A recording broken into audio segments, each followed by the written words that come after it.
कोल्हापूर जिल्ह्यातील मुरगुड पोलिसांनी चोरीच्या गुन्ह्याचा छडा लावत मोठी कारवाई केली आहे। मुरगुड पोलीस ठाण्यात दाखल असलेल्या गुन्ह्याच्या तपासादरम्यान पोलिसांना मिळालेल्या गोपनीय माहितीनुसार विनोद नारायण सुतार वय 29 वर्ष याला पोलिसांनी ताब्यात घेतलं। पोलिसांच्या माहितीनुसार आरोपी विनोद सुतार हा फिर्यादी यांच्या मुलाचा मित्र असून तो तब्बल 4 ते 5 दिवस फिर्यादी यांच्या घरी राहिला होता।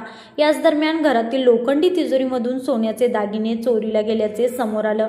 दरम्यान 12 ऑगस्ट रोजी कागल येथे चोरीचे दागिने विक्री करण्यासाठी आरोपी येणार असल्याची गोपनीय माहिती पोलिसांना मिळाली।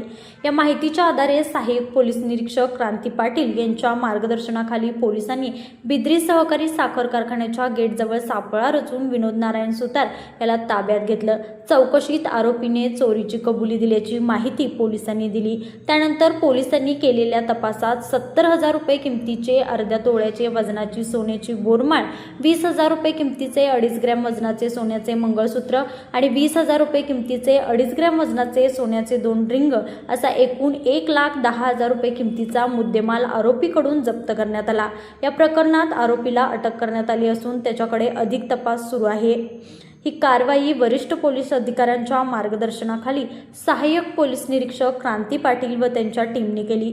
लाईव्ह मराठीसाठी मुरगुडहून सर्जेराव भाट।